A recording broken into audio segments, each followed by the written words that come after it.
लक्ष्यम् एकं नित्यं निर्मलमचलं सर्वधी साक्षिभूतं भावातीतं त्रिगुणरहितं सद्गुरुं तन्नमामि विनायकं गुरुनौमि सागरीणां विश्रुतं येषां चरणसान्निध्यात् जीवा मुक्ता भवन्ति साधवेमोक्षजातं ज्ञानदानपरायणं विनायकं गुरुं वन्दे गोवन्दविमुक्ते ज्ञानप्रदातुलसत्वचनामृतं च अद्वैतभावप्रदामितबुद्धिरस्य ज्ञानेश्वरस्वरूपमादिगुणमेव श्रीरङ्गनाथं राजनमस्तुभ्यं श्रीरङ्गनाथं गुरुराजवर्यम् ज्ञानदानैकदक्षं प्रभावती क्षेत्रनिवासिनं तं नमामि वेदान्तविज्ञानवरिष्ठम्।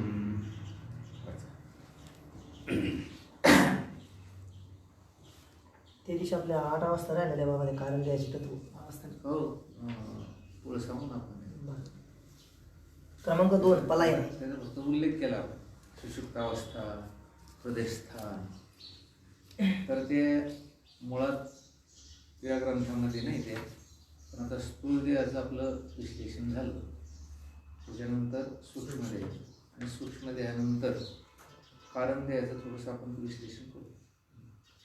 क्रमांक 2 पलायन जेव्हा शरीर धावते तेव्हा मी जाणतो.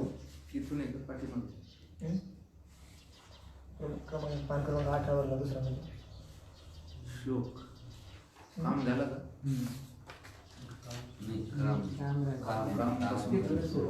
आकाशाचा पहिला म्हणजे पहिलं हे झालं शोक झाला. पहिलं पंचमहाभूत जे आकाश त्याच्यातील शोक नावाच्या तत्वाचं विश्लेषण काल झालं. आज काम नाही पान क्रमांक 17 49वा प्रश्न क्रमांक 2 जेव्हा का झालं काही झालंय नाही झालं. याच्यात सांगितलं बरोबर आहे. जेव्हा काम उत्पन्न होतं तेव्हा मी त्यात जाणतो. काम नसताही मी त्याच्या अभावात जाणतो. सबब हा काम मी नाही, हा काम माझा नाही, हा काम आकाशाचा आहे. मी कामाचा दृष्टा घटदृष्टा न्यायाने याहून वेगळा आहे. याप्रमाणे मी काम नाही व काम माझा नाही असे जाणावे. आता ही जी 25 तत्व आहे या 25 तत्वामध्ये हेच विश्लेषण येणार आहे 25 वेळेस. एक झालं पहिलं कोणतं शोक मी नाही, शोक माझा नाही. परत शोक हा कोणाचा आहे की आकाशाचा आहे आणि मी त्याचा घटद्रष्टा या न्यायाने घटवून कसं आहे की त्या शोकून वेगळा आहे जाणणार आहे. तद्वत आता काम उत्पन्न होतो तेव्हा मी त्यास जाणतो.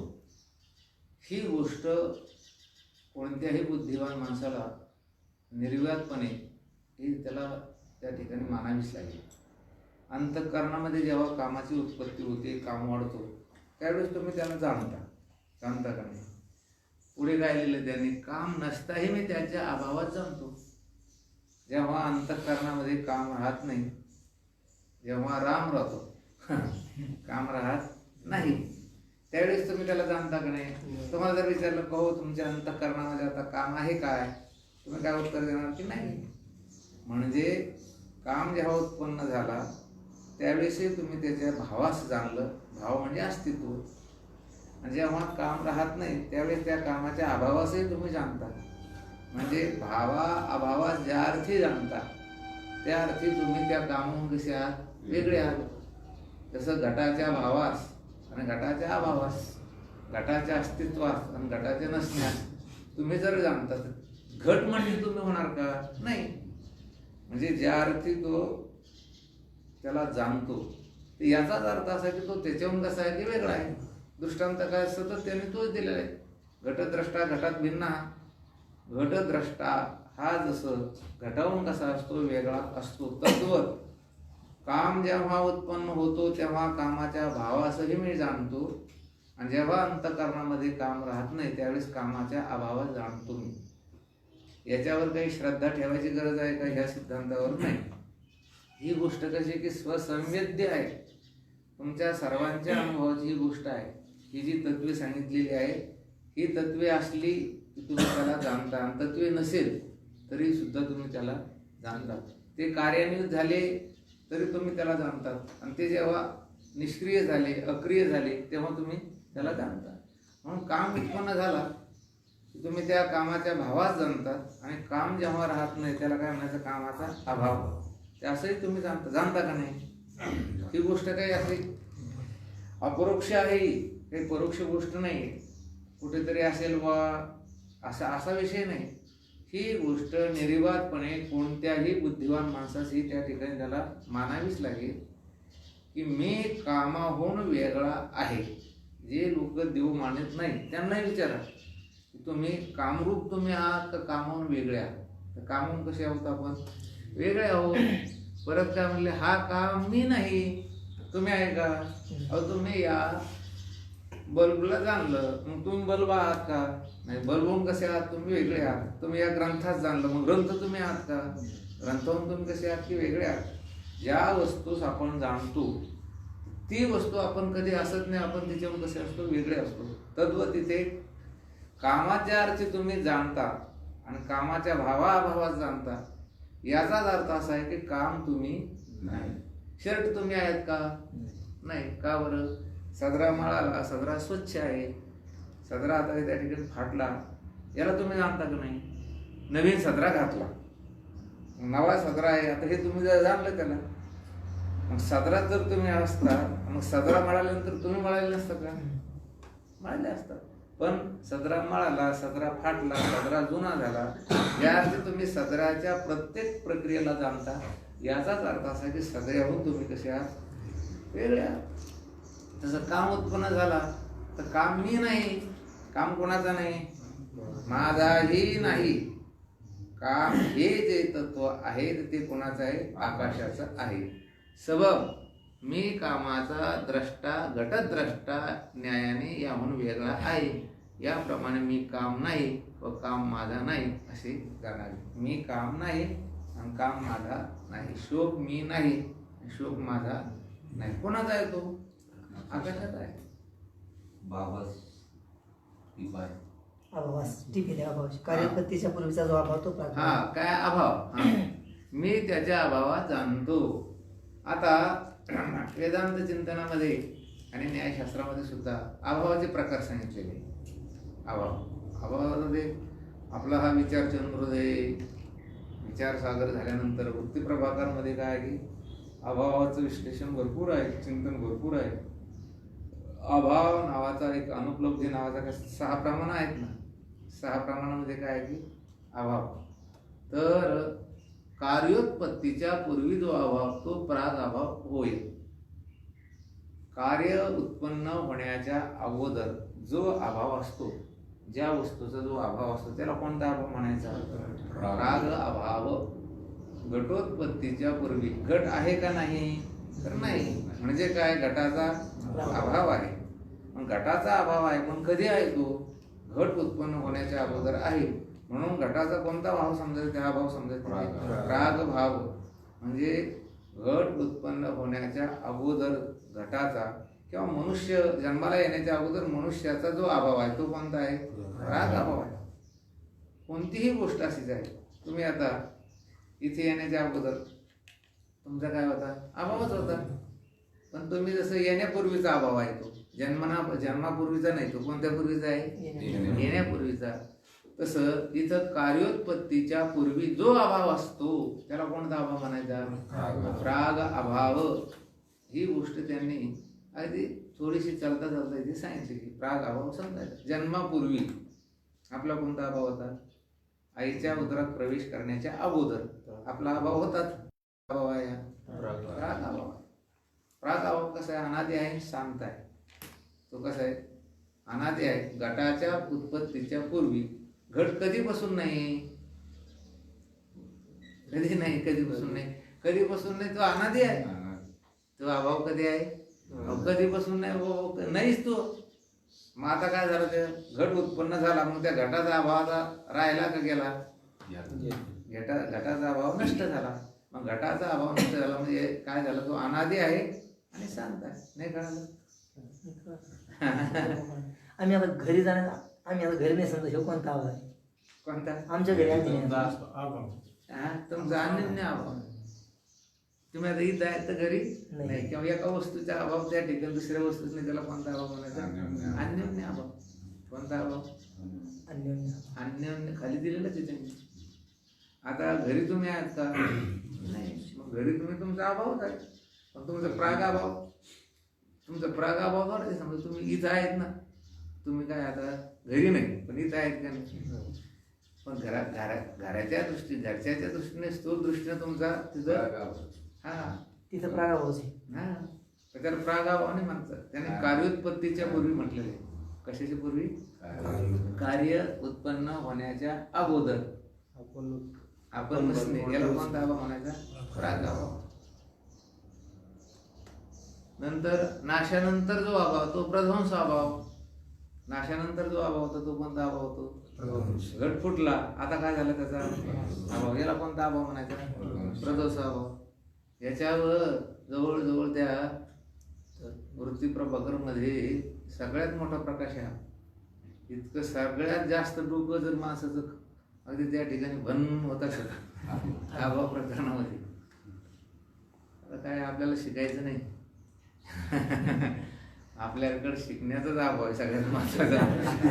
आपल्याकडे कोणता अभाव आहे? फार जास्त श्रवण करण्याचा भाव आहे, मग शिकण्याचा काय अभाव आहे. चला, नाही काही तर चालता चालता एवढं ध्यानात ठेवा. कार्योत्पत्तीच्या पूर्वी जो अभाव तो प्राग अभाव. नाशानंतर जो अभाव तो कोणता आहे? तीन काला ज्याचा अभाव तो अत्यंत अभाव होय. त्रयकालिक अत्यंत अभाव. तीनही कालामध्ये ज्याचा भाव नाही, ज्याचा काय आहे? अभावच आहे, त्याला कोणता अभाव म्हणायचा? अत्यंत अभाव. तीनही कालात, भूत, वर्तमान आणि भविष्य कालात जी वस्तू नाहीच याला काय म्हणायचं? अत्यंत अभाव. एखादं उदाहरण सांगावा तुम्ही. कोणतं? तू काशीचं तू पुन्हा एखादं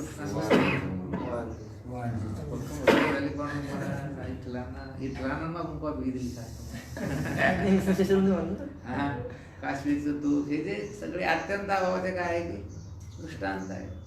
याला नाम मात्र सत्ता आहे त्यांची. कशी आहे? नाम मात्र, नुसतं नाव आहे. बागुल पकडू वस्तू आहे का? काय आहे? फक्त नाव आहे. बागुल म्हणतात. काय ते? पण त्रैकालिक अत्यंत अभाव आहे. म्हणजे जन्मापूर्वी नसणे याला म्हणायचं प्राग अभाव. नाशानंतर नसणे याला म्हणायचं प्रध्वंस अभाव. आणि जी वस्तू कधीच नाहीये तिला काय म्हणायचा? अत्यंत अभाव.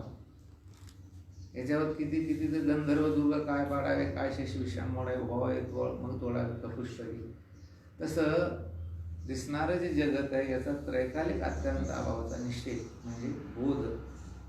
बोध म्हणजे काय? प्रबोध म्हणजे काय? बऱ्याच लोकांमध्ये बोध शब्दाचे वेगवेगळे अर्थ केले जातात, प्रबोध शब्दाचे वेगवेगळे अर्थ केले जातात. परंतु प्रबोध असेल, बोध असेल, या शब्दाचा खरा अर्थ असा आहे दिसणाऱ्या जगताचा त्रैकालिक अत्यंत अभावाच्या प्रतियोगित्वाचाही अभाव. याचं नाव आहे बोध. याचं नाव काय आहे? बोध. दिसणाऱ्या जगताच्या त्रैकालिक अत्यंत अभावाच्या प्रतियोगित्वाचा अभाव. हे शिल्लकच वाटू राहिलं तुम्हाला. काय वाटू राहिलं? प्रतियोगित्वाचा अभाव. त्याला काय म्हणायचं? बोधपुत्र निर्माण झाला जेव्हा. म्हणजे कोणता? हा. आता एक बघा, वंद्यापुत्र हे आपण सतत शब्द वापरतो, पण वंद्यापुत्र मुळात आहे का? नाही. रज्जूवर बसलेला सर्प नाही, पण प्रतीती येऊन राहिली. वंद्यापुत्र नाही, परंतु प्रतीती येत नाहीये. येते का? नाही. सशेषरंग नाही, प्रतीती येते का? नाही. रज्जूवर बसलेला सर्प आहे का? नाही, पण प्रतीती येते का? नाही. काय येते? त्याची प्रतीती येते.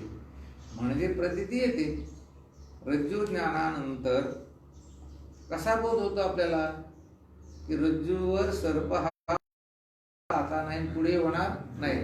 म्हणजे त्याचा काय झालं की त्रैकालिक अत्यंत अभावाचा निश्चय झाला. आता तुम्हाला अभावाचा, ज्याचा अभाव सांगायचा तो त्याचा प्रतियोगी असतो. हा एक नियम आहे. आपल्याला ज्या वस्तूचा अभाव सांगायचा ती वस्तू त्या अभावाचा काय असते? प्रतियोगी. प्रतियोगी शब्दाचा अर्थ आहे शत्रू. प्रतियोगी म्हणजे कोण? शत्रू. शत्रू म्हणजे त्याचं त्या ठिकाणी वैरी. आता इथे घट आहे का? नाही. इथे काय आहे की घट नाही. मी काय सांगून राहिलो तुम्हाला? घटाचा अभाव सांगून राहिलो. इथे या आपल्या समोर व्यासपीठाच्या समोर इथे घट आहे का? नाही. मग घटाचा काय आहे? आता इथे अभाव आहे. मग घटाचा अभाव सांगून राहिलो मी तुम्हाला.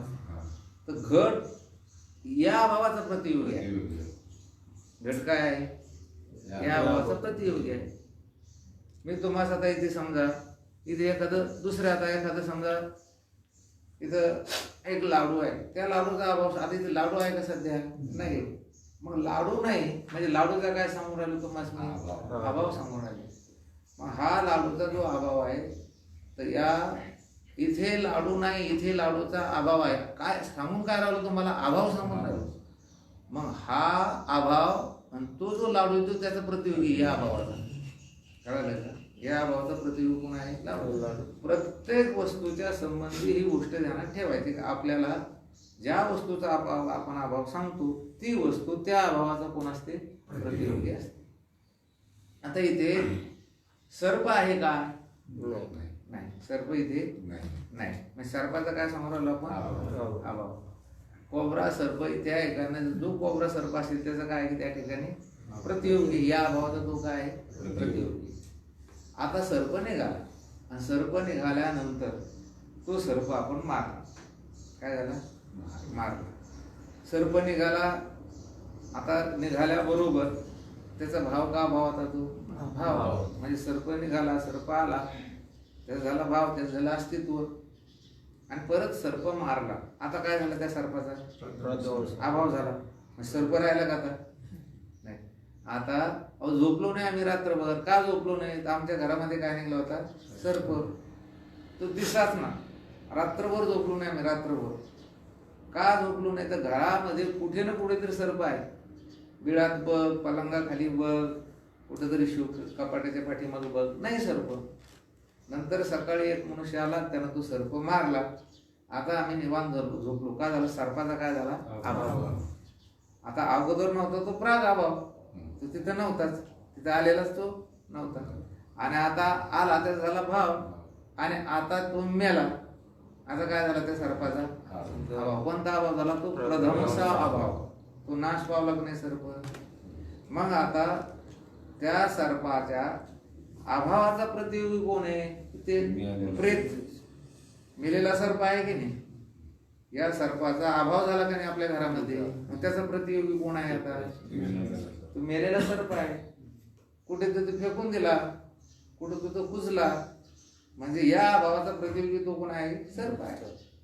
रज्जूवर वाचलेला जो सर्प आहे, आणि जेव्हा तुम्हाला रज्जूचं ज्ञान होतं त्यावेळेस त्या सर्पाचा अभाव होतो का भाव होतो? राहतो अभाव राहतो. मला त्याचा प्रतियोगी दाखवा. त्याचा प्रतियोगी आहे का? तो रज्जूरूप होतो, त्याला प्रतियोगी नाही का? तो नव्हताच ना पूर्वी. जसं या सर्पाला कोण आहे? सर्पाच्या अभावाला प्रतियोगी. या व्यावहारिक सर्पाचा अभाव जेव्हा होतो तेव्हा त्याचा कोण असतो? प्रतियोगी असतो. अहो एखादा माणूस मारला, मारल्यानंतर त्याचा काय झाला? तर अभाव झाला. मग अभाव झाल्यानंतर त्या अभावाचा प्रतियोगी कोण? तो माणूस आहे. त्याचं 10वं सुरू आहे, किंवा त्याचं 13स सुरू आहे, किंवा त्याचं 6 मास सुरू आहे. काय झालं? तो त्याचा कोण आहे? प्रतियोगी आहे. आणि खोडावर माणूस भासला. लाकडाच्या खोडावर काय आहे? माणूस. अरे बाप, चोर आपल्या पाठीमागे लागले काय? चोर आपल्या पाठीमागे लागला काय? तुम्ही असं म्हणणार काय? आम्ही इतकी वेडे का? एवढे वेडे आहोत का? आम्हाला खोडावर माणूस नाही, माणसं दिसते. नुसतं माणूस दिसत नाही. काय दिसते? माणसं दिसते. आमचं विदर्भामध्ये आमचे एक मित्र आहेत, चांगले शिक्षक, फार मोठे आहे. ते प्राचार्य होते काही दिवस. पण ते असे ध्यानावर राहत नाही कधी. ते विसरून जातात ते. मी एका गावाला त्यांच्या गावात गेलो, तिथे जेवण वगैरे केलं, गाडी ठेवली आपली मोठी. चला म्हणलं आपण तुमच्या मोटरसायकलवर जाऊ म्हणलं. काय 3 किलोमीटर गाव होतं, त्या गावाला कीर्तनाला गेलो मी. आता ज्या गावात कीर्तनाला गेलो त्या गावात मी ज्या गावात जेवलो ज्या गुरुजीच्या घरी, त्या गावात जवळ 50, 60, 70 लोक आले कीर्तनाला. आम्ही इकडून जेव्हा गाडीवर चाललो होतो, लोकांची अशी रांगच्या रांग चालली होती कीर्तनाला. कीर्तन झालं, मग तिथं थोडं आम्हाला काय झालं की चहा पाणी घ्यायला काय झालं की वेळ झाला. तोपर्यंत हे सगळे लोक वापस आले.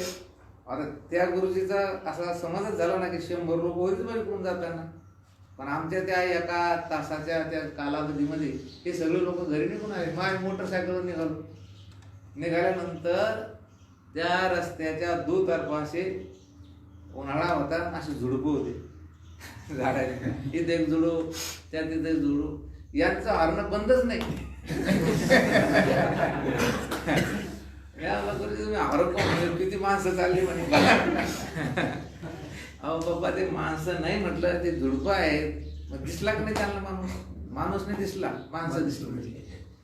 सांगण्याचा हेतू हा आहे, स्थानूवर पुरुष भासल्यानंतर जेव्हा आपल्याला स्थानूचं ज्ञान होतं त्यावेळेस त्या पुरुषाचा काय होतो, आवाज होतो का नाही.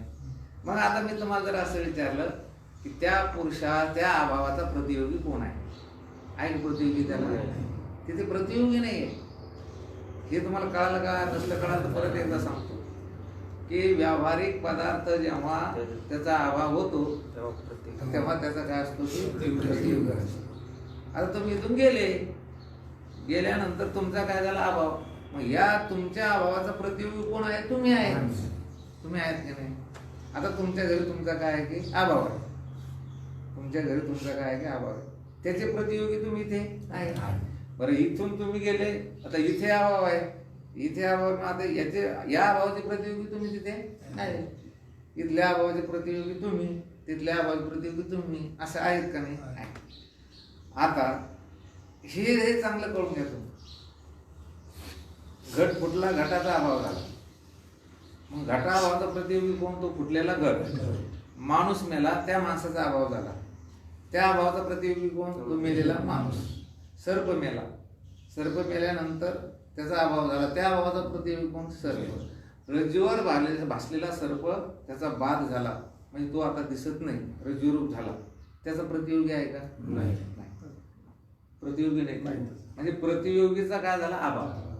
आता हे जे जगत आहे, आणि जेव्हा तुम्हाला या जगदाधिष्ठान ब्रह्माचं अपरोक्षत्वानं ज्ञान होईल त्यावेळेस या जगाचा अभाव झाला का राहील, अभाव. जगाचा काय झाला आता, अभाव. तुम्हाला ब्रह्मज्ञान झालं, अपरोक्ष अनुभूती आली, मी ब्रह्म आहे हे तुम्हाला अपरोक्ष अनुभव. आता जग दिसेल का, नाही. आता जग आहे का, नाही. न झाला प्रपंच आहे, प्रपंच. आता जग नाही. मग आता जगाचा अभाव आहे का, भाव आहे, अभाव. मग आता या जगाच्या अभावाचा प्रतियोगी आहे का, नाही. म्हणून काय म्हणायचं, दिसणाऱ्या जगताचा किंवा दिसणाऱ्या जगताच्या त्रैकालिक अत्यंत अभावाचा प्रतियोगित्वाचा हे अभाव. त्याला प्रतियोगीच नाही. भासणाऱ्या पदार्थास काय नसतो, प्रतियोगी नसतो. तो काय होत असतो की अधिष्ठान स्वरूप होत असतो. काय होत असतो तो, जो पदार्थ भासला, ज्या पदार्थाची फक्त प्रतीती आली, तर त्या पदार्थाला स्वतंत्र अस्तित्व नसून ते ज्याच्यावर भासलं ते अधिष्ठानाचं अस्तित्व त्याच्यामध्ये आपल्याला दिसत असतं. जाऊ दे, आपलं प्रवचन होईल. हा कुठला विषय चालला की 3 कालात ज्याचा अभाव, तो कोणता अभाव आहे, अत्यंत अभाव. आणि म्हणून असं बोलताना दिसणाऱ्या जगताचा त्रैकालिक अत्यंत अभावाचा निश्चय म्हणजे बोध नाही. चांगलं सूक्ष्मता जर याच्यात बघितली तर दिसणाऱ्या जगताच्या त्रैकालिक अत्यंत अभावाच्या प्रतियोगित्वाचाही अभाव. याला काय म्हणायचं, बोध. याला म्हणायचं प्रबोध. याला म्हणायचं अनुभव. बस. आता अन्य वस्तूचा जो भेद तो अन्योन्य अभाव आहे. याप्रमाणे अभावाचे 4 प्रकार आहेत. अन्य वस्तूची याला काही याच्यात काही नाही. आता मोबाईलचा आणि या ग्रंथाचा भेद आहे का, भेद आहे. याला कोणता अभाव म्हणायचा, म्हणजे मोबाईल ग्रंथात नाही आणि ग्रंथ मोबाईल मध्ये. परस्पराचा जो भेद आहे त्याला कोणता अभाव म्हणायचा? अन्योन्य अभाव. अन्याच्या अन्य वस्तू ठिकाणी काय आहे की अभाव. बायको म्हणजे तुम्ही म्हणजे बायको होईल का? नाही, तुमच्यात काय की भेद आहे आणि भेदालाच काय म्हणायचं? अन्योन्य अभाव. दोन वस्तूचा परस्परामध्ये असणारा जो भेद म्हणजे परस्परात असणारा काय आहे की तो अभाव आहे आणि याला कोणता अभाव म्हणायचा? अन्योन्य अभाव. आता फक्त आपण इथे फक्त शिकलो, काय झालं की थोडं शिकलो, याच्यावर खूप मोठं काय की विश्लेषण करता येईल. तुम्हाला ते नाही का ते येत असलं लाभू पुरता उतारा काय दिले तर आपण फक्त कामापुरता तुम्हाला उतारा दिला. याचं विश्लेषण पुढे भरपूर आहे. हा, आता कामाच्या अभावास मी जाणतो. चला क्रमांक 3. जेव्हा क्रोध येतो तेव्हा मी त्यात जाणतो.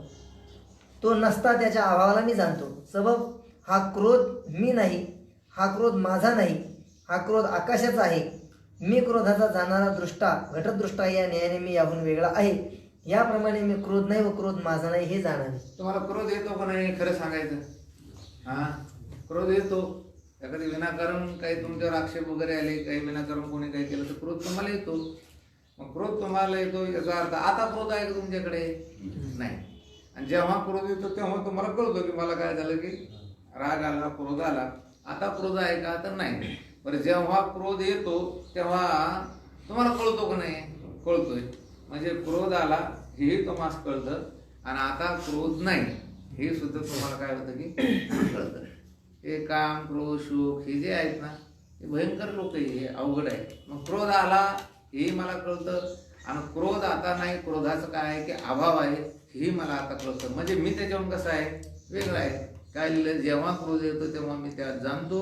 तो नसता त्याच्या अभावाला मी जाणतो. सबब हा क्रोध मी नाही. म्हणजे क्रोध तुमच्या ठिकाणी आगमापायी आहे.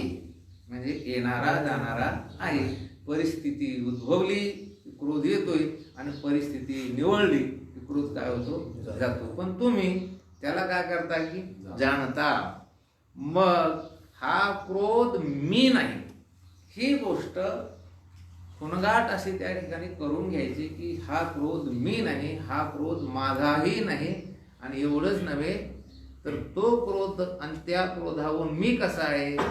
तर क्रोधाचा जाणणारा द्रष्टा घटद्रष्टा या न्यायाने मी याहून वेगळा आहे. याप्रमाणे मी क्रोध नाही व क्रोध माझा नाही हे जाणावे. हे ज्या रस्त्याने आपल्या हायवेने आता एवढी मोठी वाहनं चालून राहिली, तुम्ही ते वाहनं मी समजता का माझे समजता? काय काय समजून राहिली?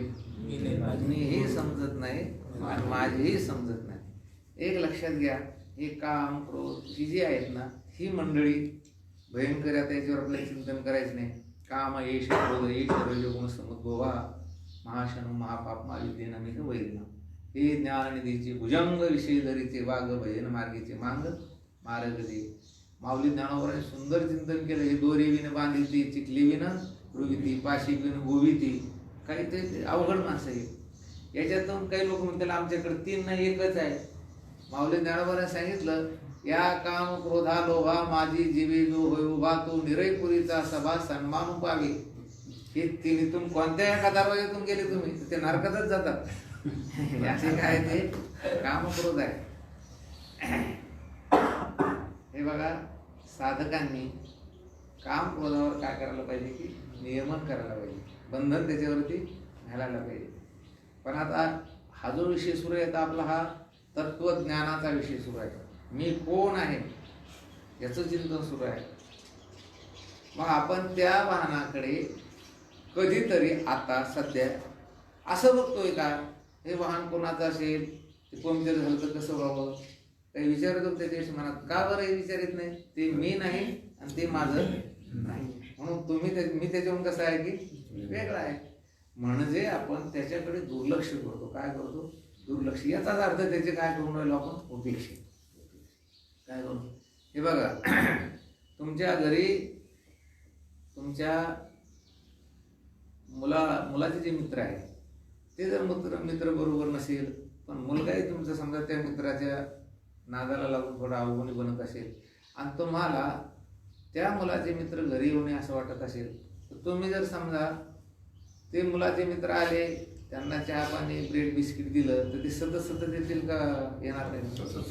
मग त्या मुलाला पण म्हणता येत नाही, कारण तुमच्या मित्राचे मुलं तुमच्या मुलाचे मित्र. तुम्ही जर म्हटले आमच्या घरी येऊ नको, तुमच्या मित्राला वेळ वाटणार नाही का?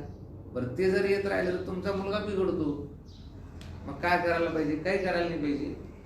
घरातील प्रत्येकाने त्या आलेल्या मुलाची उपेक्षा करायला पाहिजे. काय करायला पाहिजे? उपेक्षा. एखाद्या माणसाला आमच्या घरी येऊ नको असं जर म्हटलं त्याला राग येतो. त्याला राग येतो का नाही?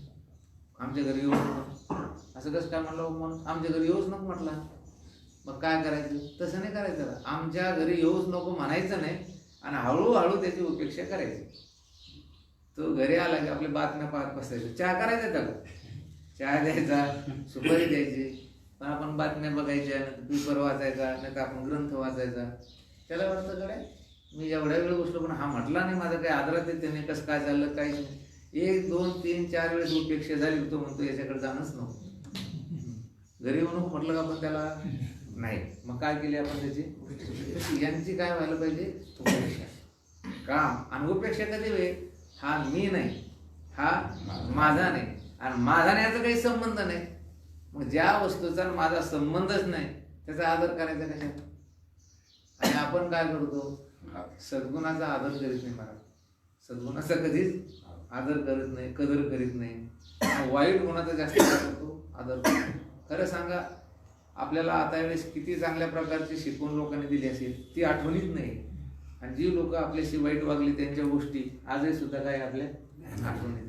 हा तर मला वाटतं जीवाचा काय की फार मोठा काय की भ्रम आहे की आपण चूक आहे कोणती की ज्या गोष्टीचा आपल्या जीवनाशी काही फारसा संबंध नाही त्या गोष्टी कायम ध्यानात ठेवतो पिढ्यानपिढ्या. ते मरताना म्हातारा सांगून ठेवते काय मेला तरी चालेल पण पोळ्याचा बैल आपला पुढंच निघला पाहिजे. म्हणजे मरताना पिढ्यानपिढ्या आपला विषय काय चालला हे तुम्ही कळून घ्या. याच्यामध्ये काय होणार आहे? याच्यामध्ये तुम्ही ह्या सर्व शरीराविषयी उपहास तुमचा तयार होणार आहे, उपेक्षा तयार होणार आहे. कारण हे मी नाही आणि हे माझं नाही. कोणाचं आहे तर ते त्यांचं आहे. 4. जेव्हा मोह होतो तेव्हा मी त्यात जाणतो, तो नसता त्याच्या अभावालाही मी जाणतो.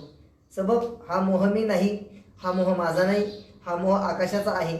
मी या मोहाचा जाणता दृष्टा घटदृष्टा या न्यायाने याहून वेगळा आहे.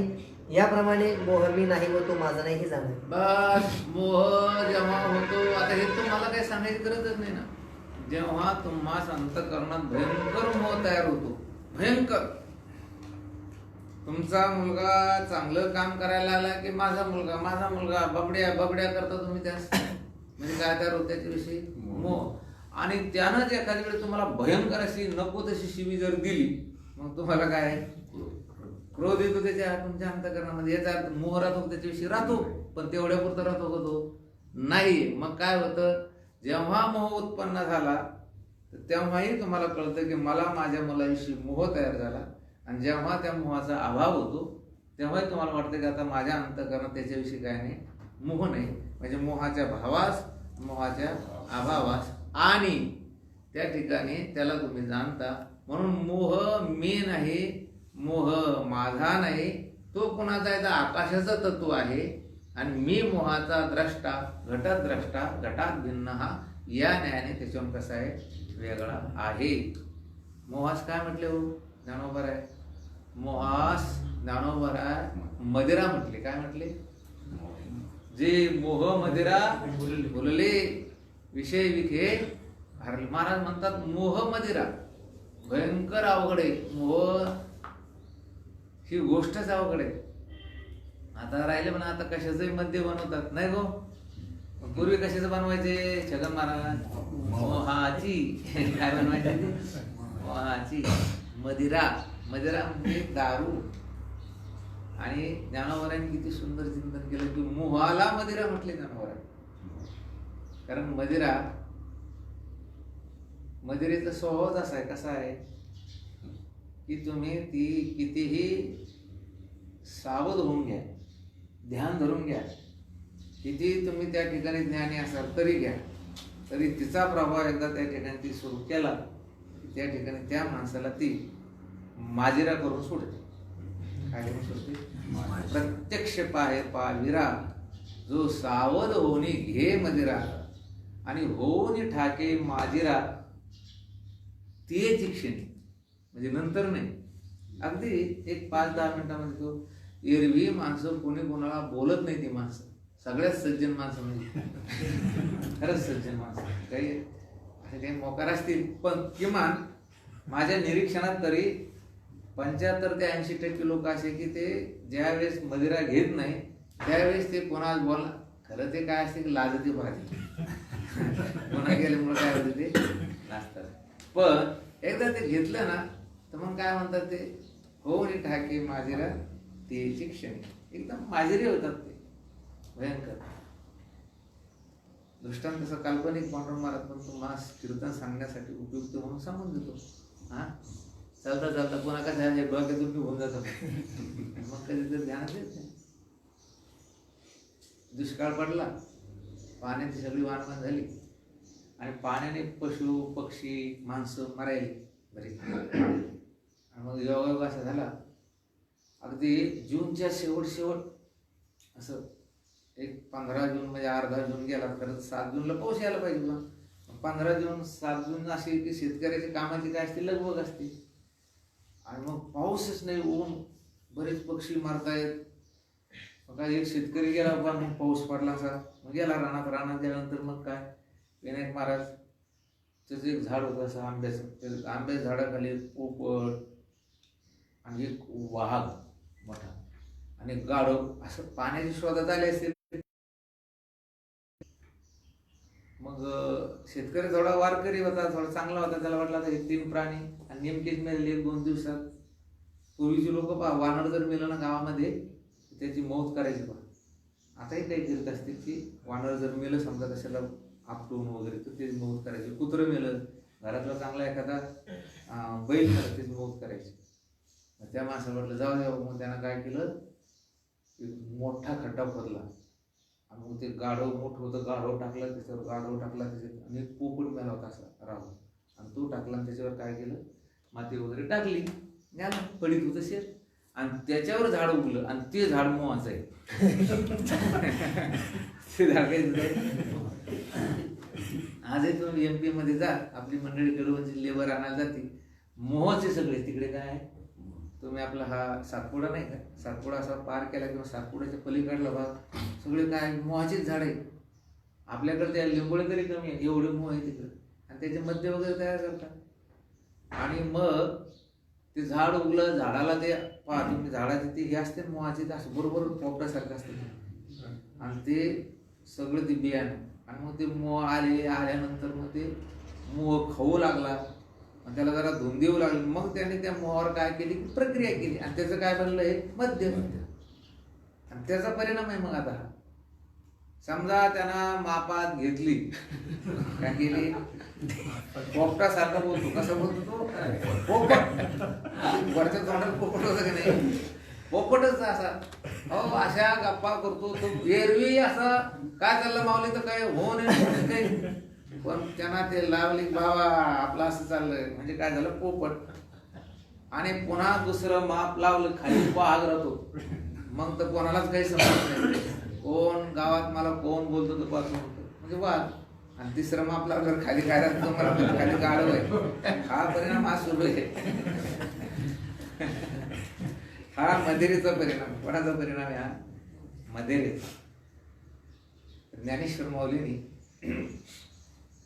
ही मदिरा बरं नाही म्हटली, पण कसे आहे की किमान रात्री घेतलेली मदिरा, तिची जी धुंदी आहे, तिची जी नशा आहे, ती सकाळी राहते.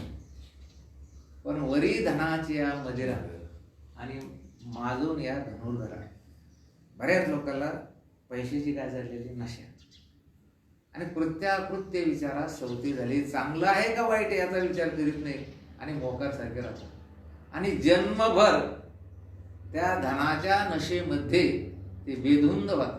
आता ही नशा उतरली, एखाद्या वेळेस तो त्या काय व्यसनमुक्त होईल, पण ही नशा उतरची लवकर नाही. आणि त्याच्यानंतर ज्ञानोबाराने सांगितलं असंतुष्टीची या मदिरा मत्त होऊन या धर्म करा. असंतुष्टता तर ही धनाच्या नशेपेक्षा भयंकर नशे अवघड आहे. असंतुष्टता म्हणजे काय, कितीही मिळू द्या, एकदम मेस्यात मला पाहिजे, हे पाहिजे, ते पाहिजे, अखिल विश्वाची संपत्ती मलाच पाहिजे, हे काय असंतुष्ट. एवढं दिलं तरी असंतुष्टता. हा हे नाही मला असंतुष्ट. 1 एकर 2 एकर 3 एकर 5 एकर मरतो माणूस त्याच्यात लावता लावता लावता काय असंतुष्टता. याला काय म्हणायचं, ही मदिरा आहे. आणि ज्ञानेश्वर माऊलीने सांगितलं की वरी मोह मदिरा सगळ्यात मोठी दारू जर कोणती असेल मोहाची. मोह गेला या सगळ्या गोष्टी आपोआप काय होतात जातात. म्हणून काम क्रोध मोह याच्यावर चांगलं त्या ठिकाणी महाराज अभ्यास करण्यासाठी सगळे विकार आहे. क्रमांक 5.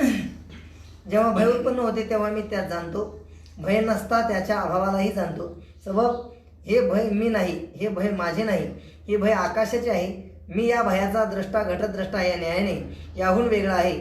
याप्रमाणे भय मी नाही व ते माझे नाही असे जाणावे. अहो एखाद्यास अचानक जर साप दिसला ते आपल्याकडे येते पूर्ण घामानं ओला होते. अबा बाबा माझे हातपाय कसे हलवून राहिले म्हणजे त्याला भय वाटलं तर त्याला कळालं नाही. माझे म्हणतो, तू काय म्हणतो माझे, म्हणजे भयाला तो जाणतो. आणि व म्हणतो बा आता गेलं बघ मनातली गोष्ट, आता त्या अभावाला सुद्धा तो जाणतो. म्हणून जेव्हा भय उत्पन्न होतं त्यास मी जाणतो, भय नसता त्याच्या अभावाशी जाणतो. म्हणून हे भय मी नाही, हे भय माझे नाही, हे भय कुणाचे आहे, आकाशाचं तत्व आहे. हे सगळे कोणाचे आहे की आकाशाचं तत्व आहे. आणि म्हणून मी या भयाचा द्रष्टा घटद्रष्टा या न्यायाने याहून वेगळा आहे. याप्रमाणे भय मी नाही व ते माझे नाही असे जाणावे. हे बघा आपण आता हे शिकून राहिलो. काय म्हणून राहिलो, काम क्रोध मोह शोक भय हे आपण, आणि आपण याच्यावर कसे आहोत की वेगळे आहोत हे शिकून राहिलो. आता हे जे घोडे असतात ना, घोडे जे खरं अस्सल घोडे असतात ते घोडे त्या घोडेस्वाराला लवकर बसू देत नाही. काय करू देत नाही, बसू देत नाही. शिकलेले सालस पण काही काही घोडे असे बेकार असतात, खराब असतात. बैलही तसेच असतात, काही गाई तसेच असतात.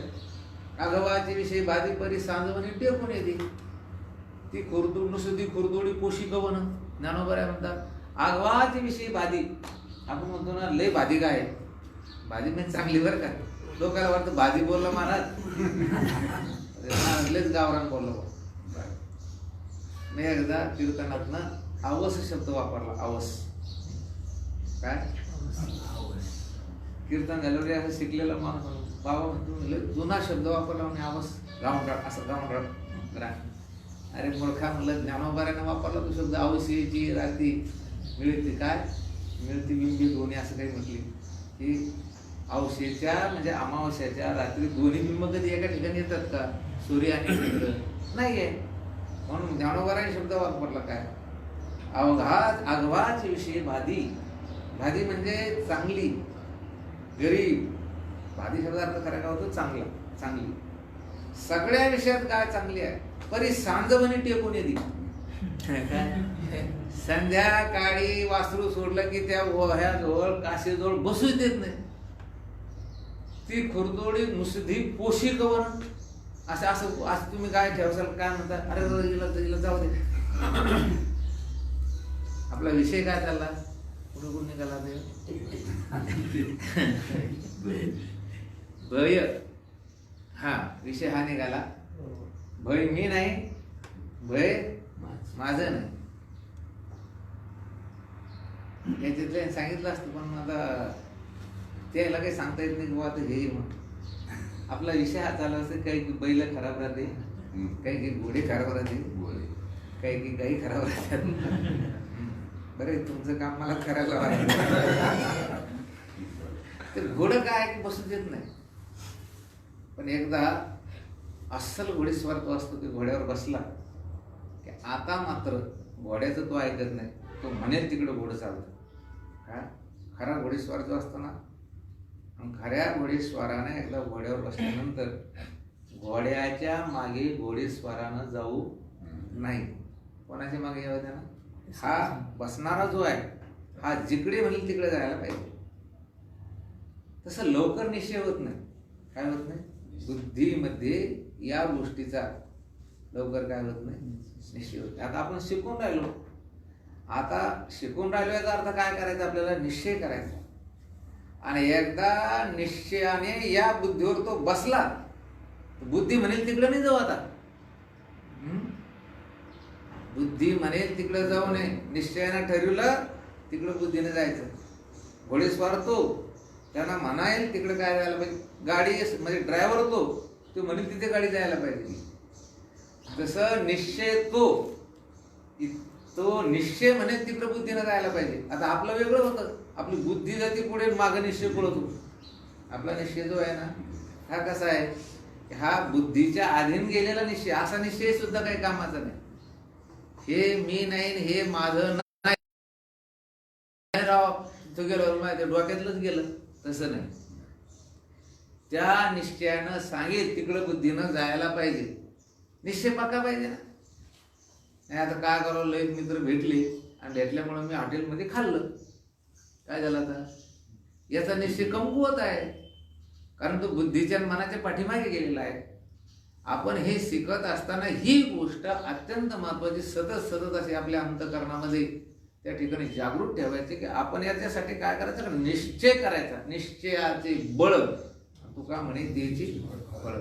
म्हणून ही बुद्धी, हे मन, हे अंतःकरण त्या निश्चयाला सतत त्या ठिकाणी मारतं. सतत त्याला काय करते? असं डोलत ठेवतं, डोलायमान ठेवतं. बघा तुम्ही कीर्तन ऐकत नाही लोक, निश्चय करीत नाही. बरं निश्चय करीत नाही. आणि निश्चय झाला नाही तर कृतीत उतरणार नाही तुमचं. हा म्हणून हे आता आपल्याला शिकायला बरं वाटून राहिलं. काय? काम, क्रोध, शोक, मोह, भय मी नाही, माझं नाही. मी त्याच्यावर कसा आहे की वेगळा आहे. भय कोणाचा आहे? तर आकाशाचा आहे. परंतु ही गोष्ट तुमच्यावर जेव्हा आघात येईल त्यावेळेस तुमच्या अंतःकरणात भय जरी निर्माण झालं तर तिथे हा निश्चय पाहिजे तुमचा. कदाचित अंतःकरणाचा धर्म असल्यामुळे भय वाटेल, पण तिथेही तुम्हाला असं वाटायला पाहिजे का हे भय मी नाही, हे भय माझं नाही, मी याच्यावरून कसा आहे वेगळा आहे. घटत द्रष्टा घटात.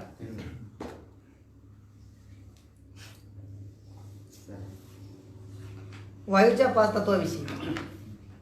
एक, प्रसारण. जेव्हा शरीर पसरते तेव्हा मी जाणतो. शरीर पसरत नाही तेव्हा त्याच्या अभावालाही जाणतो. सबब हे प्रसारण मी नाही, हे प्रसारण माझे नाही, हे प्रसारण वायूचे आहे. मी या प्रसारणाचा द्रष्टा, घटद्रष्टा या न्यायाने याहून वेगळा आहे. त्याप्रमाणे मी प्रसारण नाही व ते माझे नाही हे जाणार आहे. आता आपलं पहिलं एक आकाशाचं जे त्या ठिकाणी पंचमहाभूतापैकी भूत होतं त्याची सर्व तत्व काय झाली की संपली. आता जे विश्लेषण सुरू आहे ते कुणाचं आहे की वायूचे. आणि वायूचं पहिलं तत्व कोणतं आहे? प्रसारण. प्रसारण म्हणजे काय? पसरणे. ही गोष्ट काही अवघड आहे का? हो, काही अवघड नाही. हे कसं करायला पाहिजे? असं असं असं आपले हात पसरली. आपण नाही म्हणतो काय पसरला. हा, पसरला म्हणजे काय? असं तुझे जर असं एकदम असं बारीक होऊन जर झोपलं त्याला पसरला म्हणून सांगत होतो. नाही, त्याचे हातपाय अस्ताव्यस्त असणे याचं नाव काय की पसरणे. आणि म्हणून या गोष्टी काय आता सांगायची गरज नाही. हे बघा, सौजन्य तेथे सोयरीक असते. सौजन्य तिथे काय असते? सोयरीक कुठे होते? सौजन्य असायला पाहिजे. मग सौजन्य ते एका बाजूच पाहिजे की दोन्ही बाजूच पाहिजे? दोन्ही बाजू. मग आता आम्ही आणि आमची तुमची सोयरीक कधी होणार आहे? तुम्ही थोडी उंची वाढवायची. तुमची काय करायची? तुम्ही तुमची श्रवण करण्याची काय वाढवायची? उंची वाढवायची. आणि आम्ही तर आमचं सुरूच आहे खाली येण्याचं. पण आता तुमची उंची तुम्ही तिथेच तसे ठेवू, आम्ही खाली यायचं असं जमणार नाही. तर प्रसारण शब्दाचा अर्थ पटकन तुमच्या लक्षात यायला पाहिजे काय की पसरणे. म्हणून जेव्हा शरीर पसरते तेव्हा मी जाणतो आणि शरीर पसरत नाही तेव्हा त्याच्या अभावालाही मी जाणतो. ही गोष्ट काही अवघड नाही. हे प्रसारण मी नाही. माझे हातपाय पसरले म्हणतो, मी पसरलो म्हणतो का तो? नाही. आणि ते माझंही नाही, ते कोणाचं आहे? वायूचं आहे. वायू आहे म्हणून हे सगळं पसरणं सुरू आहे. मला वायू जर नसेल, खरं देवाने पंचमहाभूतातील एका महाभूताला सांगितलं बाबा तुम्ही सक्तीच्या रजेवर जा. काळे सरकारनं विचारलं होतं का कसं होईल मग आपलं? आता सांगितलं वायूला काय सक्तीच्या रजेवर जा तुम्ही. हा या वाऱ्याने फार मोठं वादळ आणलं, चक्रीवादळ आणलं, अमुक वादळ आणलं, ढमुक वादळ आणलं, बरीच लोक मेली. जेव्हा सांगितलं बा तुम्ही असं करा की वायू कायमचाच 3 दिवस सक्तीच्या रजेवर, सगळं जगच रजेवर, कायमचं रजेवर. म्हणून हे कशामुळे आहे? वायूच आहे. पसरणे, आकुंचन पावणे हे कोणाचं आहे की वायूच आहे. म्हणून वायू तुम्ही आहे का? नाही. हा वायू तुम्ही आहे का? आणि तुम्हाला जास्त जर उघडं पाहायचं असेल ना वायू तुम्ही नाही, तर वायूचाच एक भाग आहे प्राण. वायूचाच एक अंग काय आहे की प्राण आहे. मग आता हा वायू तुम्हाला तरी असं वाटतं की मी हे प्राण आहे म्हणून? नाही. इकडे लोक असे खाली आत जातच नाही, अंतराळात गेले पण आत अंतर्मुख होईना ते. गाढ झोपेमध्ये वायू नसतो का? असतो वायू. मग वायू तुम्ही आहेत का? तुम्ही त्याचे वेगळे आहात. म्हणून वायू मी नाही, आणि ते त्या वायूचं जे पसरणं आहे ते मी नाही. ते पसरण्याचा जो अभाव आहे तोही मी नाही. नाही ते माझंही नाही. महाराज तिथे काय सांगायला की हे प्रसारण मी नाही, हे प्रसारण माझे नाही, हे प्रसारण वायूचे आहे. मी या प्रसारणाचा घटद्रष्टा या न्यायाने घटवून कसा आहे की वेगळा आहे असे जाणावे आणि तसा निश्चय करावे. पलायन, जेव्हा शरीर धावते तेव्हा मी जाणतो, ते धावत नाही तेव्हा त्याच्या अभावालाही जाणतो. सबब हे पलायन मी नाही, हे पलायन माझे नाही, हे पलायन वायूचे आहे. मी पलायनाचा दृष्टा घटद्रष्टा या न्यायाने याहून वेगळा आहे. याप्रमाणे मी पलायन नाही व ते माझे नाही असे जाणावे. हे पळणं कोणामुळे घडतंय? सदानंद बाबा हा वायूमुळं. हे पलायन कोणाचं आहे? आता तू पळू राहिला का? नाही. आता बसलेला आहे, पलायन नाही. मग मी पळत नाही हे कळतं का नाही तुला? म्हणतो तसं मी पळत नाही, पण वास्तविक पाहता मग जर तूच पळाला असता तर तुला कळालं नसतं. म्हणून पलायनाच्या भावास आणि पलायनाच्या अभावास तुम्ही जाणणारे आहात. मग कोणाचं आहे पलायन? वलन, शरीर वळते तेव्हा मी जाणतो, शरीर वळत नाही तेव्हा त्याच्या अभावालाही जाणतो. सबब हे वलन मी नाही, हे वलन माझे नाही, हे वलन वायूचे आहे. मी या वलनाचा दृष्टा घटद्रष्टा या न्यायाने याहून वेगळा आहे. याप्रमाणे वलन मी नाही व ते माझे नाही हे जाणावे. बस वलन मी नाही. जेव्हा वलन घेतो तेव्हा त्याच्या भावात जाणतो, वलन घेत नाही त्याच्या अभावास मी जाणतो. आणि म्हणून त्यांनी सांगितलं की हे वलन मी नाही, हे वलन माझं नाही. हे वलन कोणाचं आहे की वायूचं आहे. मी घटद्रष्टा घटात भिन्न हा या न्यायाने त्याच्यातून कसा आहे वेगळा. चला क्रमांक 4 चलन. शरीर जेव्हा चळवळते तेव्हा मी त्यात जाणतो, शरीर चळवळत नाही तेव्हा त्याच्या अभावालाही जाणतो. सबब हे चलन मी नाही, हे चलन माझे नाही, हे चलन वायूचे आहे. मी या चलनाचा दृष्टा घटद्रष्टा या न्यायाने याहून वेगळा आहे. याप्रमाणे चलन मी नाही व ते माझे नाही हे जाणावे. हे बघा, चलन म्हणजे चालणे किंवा चळवळणे. आपलं शरीर चळवळतं तर आपण जाणतो किंवा शरीरात चळवळ मला कळते. जेव्हा शरीर चळवळत नाही त्याच्या अभावालाही तुम्ही सुद्धा काय आहे की जाणता. आणि म्हणून चलन तुम्ही नाही, चलन तुमचंही नाही. ते कोणाचं आहे तर वायूचं आहे. आणि या ठिकाणी त्यांनी सांगितलं की मी घटद्रष्टा घटात न्यायाने घटात भिन्न आहे या न्यायाने त्या चलनावर कसा आहे की वेगळा आहे. ज्ञानेश्वर माऊलीने याच्याविषयी या सिद्धांताविषयी खूप चिंतन केलेले की महाराज हे वारा आता हे ऋतू देखावा. आता काय झालं की झाड आता हलायला लागलं, मग आपण वारा आहे असं समजायचं. आणि झाड हलत नाही तेव्हा वारा नाही असं समजायचं का? कसं वायू नाही असं समजायचं का? नाही. आता झाडं हलायली म्हणून वारा आहे, आणि जेव्हा झाडं हलत नाही तेव्हा वारा नाही असा निश्चय करायचा का? तर नाही, तेव्हाही वारा हे आहे. तद्वत जेव्हा चलन असतं तेव्हाही मी आहे, आणि जेव्हा चलन नाही तेव्हाही सुद्धा मी आहे. मग मी कसा आहे? या चलनाहून घटद्रष्टा घटात भिन्न या न्यायाने कसा आहे की वेगळा आहे. क्रमांक 5 आकुंचन. शरीर जेव्हा संकोच पावते तेव्हा मी त्यात जाणतो, शरीर संकोच पावत नाही तेव्हा त्याच्या अभावालाही जाणतो. हे आकुंचन मी नाही, हे आकुंचन माझे नाही, हे आकुंचन वायूचे आहे. मी या आकुंचनाचा दृष्टा घटद्रष्टा याने वेगळा आहे. याप्रमाणे आकुंचन मी नाही व ते माझे नाही असे जाणावे. बस आकुंचन म्हणजे आखडणे, संकोच. मग जेव्हा संकोच पावते तेव्हा मी त्यात जाणतो, आणि जेव्हा संकोच पावत नाही तेव्हा त्याच्या अभावाला मी जाणतो. आणि म्हणून मी घटात द्रष्टा घटात भिन्ना या न्याय त्याच्याहून कसा आहे की वेगळा आहे. तेजाच्या 5 तत्वाविषयी निद्रा येते. हे बघा, हे सगळे इंद्रियाचे धर्म आहेत आपण किंवा आता हे शोक मोह वाटतं की आपण याच्यावर वेगळे आहोत, क्रोधन वाटतं, पण याच्यावर नाही लवकर वाटत तुम्हाला. याच्यात काय वाटतं, मी आकडलो, मी जखडलो, मी पसरलो असंच वाटतं. मी चालतो असं वाटतं, मी पळतो असं वाटतं ना. हे जसं शोक मोह याच्यावरून तुम्ही वेगळे आहात ते तुम्हाला पटकन कळालं, पण हे कुठं कळून राहिलं. तुम्हाला वाटतंय पलायन म्हणजे काय, मीच पळून राहिलो बा, मी त्याच्यावर कसं काय वेगळं आहे. अरे बाबा, पण तुम्ही त्याला जाणायले की नाही, पळण्याला जाऊन राहिले, पळत नाही याला जाऊन राहिले, याच्यावर तुम्ही कसे आहात वेगळे. तेजाच्या 5 तत्वाविषयी आता तेज हे पंचमहाभूतापैकी तिसरं तत्व किंवा तिसरं भूत. निद्रा जेव्हा येते तेव्हा तीच मी जाणतो, निद्रा नसते तेव्हा तिच्या अभावालाही मी जाणतो. सबब हे निद्रा मी नाही, ही निद्रा माझी नाही, ही निद्रा तेजाची आहे. मी या निद्रेचा दृष्टा घटदृष्टा या न्यायाने याहून वेगळा आहे. याप्रमाणे निद्रा मी नाही व ती माझी नाही हे जाणावे. हे आता हे 2 पानं वस्तर तुमचं जास्त काम माझ्यापेक्षा. वाचन वाचन. निद्रा जेव्हा येते, आता इथे सुद्धा तसंच वाटतं बरं का आपल्याला. कसं वाटतं की मला झोप येते असं वाटतं. काय म्हणतो मनुष्य, मला काय मी झोपलो असं म्हणतो, माझी झोप नाही म्हणत.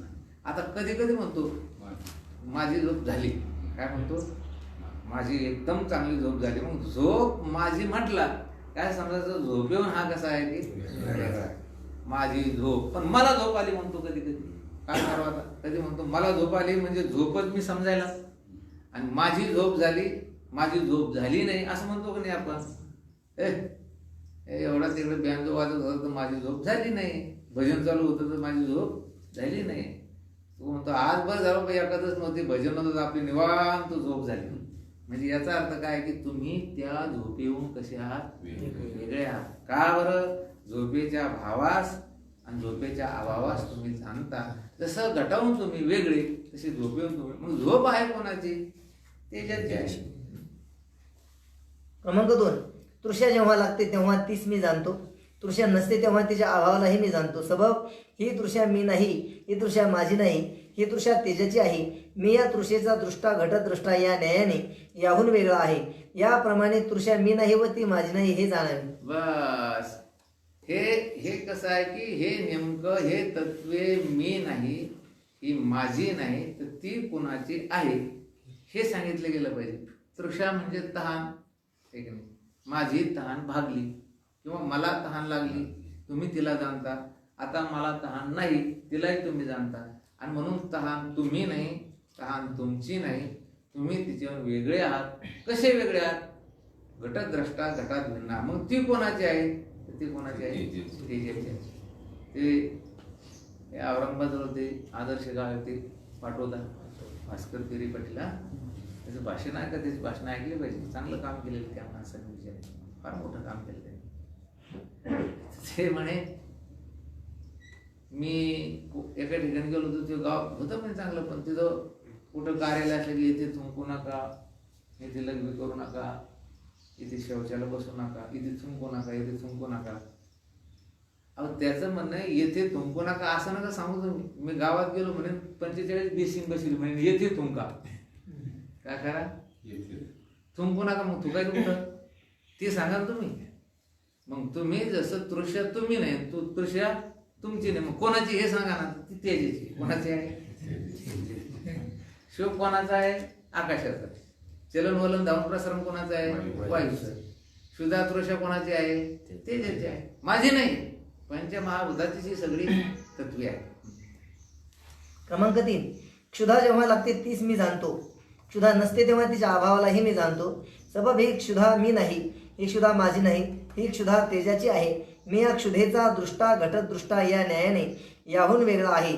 याप्रमाणे क्षुधा मी नाही व ती माझी नाही असे जाणावे. क्षुधा म्हणजे भूक. येणे मला पुरणपोळी खायला चालतात, हा नको म्हणजे ते काय म्हणतात, नको म्हणजे काय झालं आता, पोटात काय नाही, भूक नाहीये, क्षुधा नाहीये. आणि एखाद्या वेळेस म्हणतो काही कवनं पण आपल्याला खायला द्या, म्हणजे याचा अर्थ क्षुधाच्या भावास आणि क्षुधेच्या अभावास तुम्ही काय करता जाणता. तुम्ही त्याच्यावर कसे आहात ही गोष्ट त्यांनी आता वास्तविक पाहता किती मेहनत घेतली वर लिहायची, किती मेहनत घेतली त्यांनी प्रत्येक तत्वाला पूर्ण ते ठिकाणी ते लिहिलं. का तर तुम्ही असं यातील कोणतंच तत्व मी आहे आणि माझं आहे असं समजायचं कारण नाही. ते त्या महाभूतातील एका भूताचं ते तत्व आहे. क्रमांक 4, कांती. कांती जेव्हा असते तेव्हा तीच मी जाणतो, कांती नसते तेव्हा तिच्या अभावालाही जाणतो. बस आता ही गोष्ट तुम्हाला माहिती आहे. कांती म्हणजे गोरेपण. हा, कांती म्हणजे काय की गोरेपण. आणि ते गोरं पडलो राव म्हणतो मी. काय म्हणतो तू? गोरा पडलो. आणि आळंदी ते पंढरपूर मनुष्यवारीमध्ये पायी गेला आणि आळंदीमध्ये किंवा आळंद धरून वाट लावणारीच माणसं तिथं पंढरपुरात येते. कुठे येते? वारीला. अरुण भाऊ ते झाल्यानंतर जेव्हा ते माणसं आमच्याकडे पाहतात त्यांना वाटतं हेच एक दुसरे लोक आहे. ते कळत नाही. इतके कलर पार चेंज होऊन जाते. ऊन वारा पाऊस याची तमाना बाळगतो वारकरी चौतो. मग आता मी गोरा दिसतो हेही तुम्हाला कळतं. कांती वाढली आणि आता कांती थोडी खराब झाली काम केल्यामुळे काळी झाली. यालाही तुम्ही काय करता की जाणता. मग तुम्ही त्याच्यावरून कसे आहात. सबब ही कांती मी नाही, ही कांती माझी नाही, ही कांती तेजाची आहे. मी या कांतीचा दृष्टा घटदृष्टा या न्यायाने याहून वेगळा आहे. याप्रमाणे कांती मी नाही व ती माझी नाही हे जाणावे. चला. क्रमांक 5, आळस जेव्हा येतो तेव्हा त्यास मी जाणतो, आळस नसतो तेव्हा त्याच्या अभावालाही मी जाणतो. सबब हा आळस मी नाही, हा आळस माझा नाही, हा आळस तेजाचा आहे. मी आळसाचा दृष्टा घटदृष्टा या न्यायाने याहून वेगळा आहे. याप्रमाणे आळस मी नाही व तो माझा नाही असे जाणावे. हे बघा आळस, आळस्य. आळस आला की त्याच्या भावास तुम्ही जाणता आणि आळस नाही त्याला तुम्ही काय होता की जाणता. खरं याला म्हणायचं आळसामध्ये सावधगिरी. कशामध्ये? आलस्यामध्ये सुद्धा काय असायला पाहिजे. अहो काही काही माणसाला आळस आलेलाच कळत नाही. इतकी आळशी माणसं. आपल्याला आळस आला हे तर कळायला पाहिजे ना. हेही कळत नाही काही लोक. आणि आळस गेला हेही कळत नाही. म्हणून आळस हे जे तत्व आहे हे कुणाचं आहे? तेजाचं आहे. आळस आला हे कळतं. आता म्हणतो सांगा तुम्ही किती सांगा मी ऐकू शकतो. आता आळस गेला त्याच्या भावास अभावास तुम्ही जाणतो. मग आळस मी नाही, आळस माझा नाही. कुणाचा आहे तो आळस? तेजाचा आहे. आणि मी त्याला जाणणारा त्याच्यावर घटद्रष्टा घटात भिन्न या ज्ञानी वेगळा आहे. जलाच्या 5 तत्वाविषयी. 1, लाळ गळते तेव्हा तीच मी जाणतो, लाळ गळत नसते तेव्हा तिच्या अभावालाही मी जाणतो. सबब ही लाळ मी नाही, ही लाळ माझी नाही, ही लाळ जलाची आहे. या लाळीचा दृष्टा घटदृष्टा या न्यायाने मी याहून वेगळा आहे. याप्रमाणे लाळ मी नाही व ती माझी नाही हे जाणावे. कळतं का तुम्हाला हे काय चाललं आता? हे काही सांगायची गरज आहे की नाही? लाळ तुम्ही नाही, लाळ तुमची नाही. आणि लाळ जर तुमचीच असते तुम्ही चाटीत का नाही बरं? पडली बाबा लाळ, माझी लाळ पडली, माझी लाळ पडली. करून काही आपण पागल लोक आहे. आपण काय खरं नाही आपला. होय, अनुकूल विषयाला माझं समजतो आपण. फक्त काय समजतो? अनुकूल विषयाला. खरं सांगा मुलाविषयी किती मोह आहे तुम्हाला? मुलाविषयी तुमच्या अंतकरणात किती मोह? अरे बाबा भयंकर लाटा मारल्या तर त्याचा तुम्हाला मोह सुटत नाही. मुलगा हा खरं जर पाहिलं तसं पत्नीच्या उदरातून बाहेर आलेलं आहे का तुमच्या उदरातून आलेलं? तुमच्या उदरातून बाहेर जे येते किंवा शरीरातून बाहेर जे येते ते जवळ तुमच्या का पत्नीच्या उदरातून जे येते ते जवळ येते? मग शेंबूड तुमच्या नाकातलाच असतो. त्याला जीव का नाही लागत तुम्ही? किती किती मूर्खासारख्याच गोष्टी नाही का त्या? निर्जीवचा विषय जाऊ द्या. आता मग जमत पोटातून पडतो, तुमच्या पोटातून पडतो.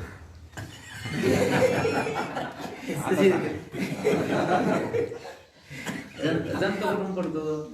मला वाटतं सरासरी कोणाला तरी ते पडलेलाच असतो. नाही म्हणत कृमी पडतात का नाही? पडतात. मग ते आपल्याच असतात का नाही? का जीव लावित नाही बरं आपण त्याला? याचा अर्थ हा सगळा भ्रम आहे. हे सर्व काय आहे की कल्पना आहे. आणि फक्त जगानं ज्या गोष्टीला त्या ठिकाणी अनुकूल मानलेले त्या गोष्टी तुम्ही अनुकूल मानून राहिले. काय विषय काय? जी गोष्ट अनुकूल आहे त्या गोष्टी तुम्ही काय म्हणून राहिले? अनुकूल मानून राहिले. तुम्हाला हीच गोष्ट परमार्थामध्ये ध्यानात ठेवायची की तुमच्या मुलानं तुमच्याविषयी कितीही त्या ठिकाणी प्रतिकूल कृती केली तरी तुमचा जीव लावतो, आणि दुसऱ्या समाजाच्या किंवा जातीच्या किंवा दुसऱ्याच्या मुलानं तुम्हाला कितीही जीव लावला तरी तुमच्या मुला एवढं त्याच्यात प्रेम लागत नाही. म्हणजे का हा काय प्रकार आहे? सगळा मोहाचा आणि तादात्म्याचा प्रकार आहे. कशाचा प्रकार आहे? म्हणून विषय हा चालला की हे लाळ तुम्ही नाही, तुमची नाही, तुम्ही तिच्यावर वेगळे आहे. ती कोणाची आहे? पाण्याची आहे. श्वेत म्हणजे घाम येतो तेव्हा त्यास मी जाणतो, श्वेत येत नाही तेव्हा त्याच्या अभावालाही मी जाणतो. सबब हा स्वेद मी नाही, हा स्वेद माझा नाही, हा स्वेद जलाचा आहे. या स्वेदाचा दृष्टा घटदृष्टा या न्यायाने याहून वेगळा आहे. याप्रमाणे स्वेद मी नाही व तो माझा नाही असे जाणतो. बस स्वेद म्हणजे घाम. क्रमांक 3, मूत्र येते तेव्हा मी जाणतो, मूत्र येत नाही तेव्हा त्याच्या अभावालाही जाणतो. सबब मूत्र मी नाही, मूत्र माझे नाही, मूत्र जलाचे आहे. या मूत्राचा मी दृष्टा घटदृष्टा याने याहून वेगळा आहे. याप्रमाणे मी मूत्र नाही व ते माझे नाही असे जाणावे. लघवीचं लघुशंकेचं तेच आहे की ते मी नाही, माझं नाही, ते आहे कोणाचं? जलाचं आहे. मी कसा आहे त्याच्यावर कोणीतरी समजतं की मी लघवी आहे म्हणून? नाही. क्रमांक 4, शुक्र म्हणजे वीर्य हे शरीराच्या ठिकाणी वाढते तेव्हा मी जाणतो, शुक्र वाढत नाही तेव्हा त्याच्या अभावालाही जाणतो. सबब शुक्र मी नाही, शुक्र माझे नाही, शुक्र जलाचे आहे. या शुक्राचा मी दृष्टा घटदृष्टा या न्यायाने याहून वेगळा आहे. याप्रमाणे शुक्र मी नाही व ते माझे नाही असे जाणावे. चला पुढे. क्रमांक 5, शोणित म्हणजे रुधिर हे शरीराच्या ठिकाणी वाढते तेव्हा त्यास मी जाणतो, शोणित वाढत नाही तेव्हा त्याच्या अभावालाही जाणतो. सबब शोणित मी नाही, शोणित माझे नाही, शोणित जलाचे आहे. या शोणिताचा मी दृष्टा घटदृष्टा या न्यायाने याहून वेगळा आहे. याप्रमाणे शोणित मी नाही व ते माझे नाही असे जाणावे. श्वेनित म्हणजे रुधिर. रुधिर म्हणजे काय? रक्त. काय खाऊन राहिले म्हणजे गोळ्या कशाचं? म्हणजे रक्त कमी झालं. मी कमी झालो म्हणतो का? नाही. अहो आता गोळ्या बंद केल्या का? रक्त वाढलं, मी वाढलो असं म्हणतो का? नाही. याचाच अर्थ असा की तुम्ही रुधिराहून वेगळे आहात. तुम्ही त्याच्या भावाभास जाणता, तुम्ही शुक्राच्या भावाभास जाणता, तुम्ही स्वेदाच्या भावाभास जाणता. पण हे कोणाचे आहे? हे 5. तर हे त्या जलाची तत्व आहेत, माझी नाही. मी त्याच्याहून कसं आहे की वेगळा आहे. पहिल्या दिवशी आपण कुंडली वरदा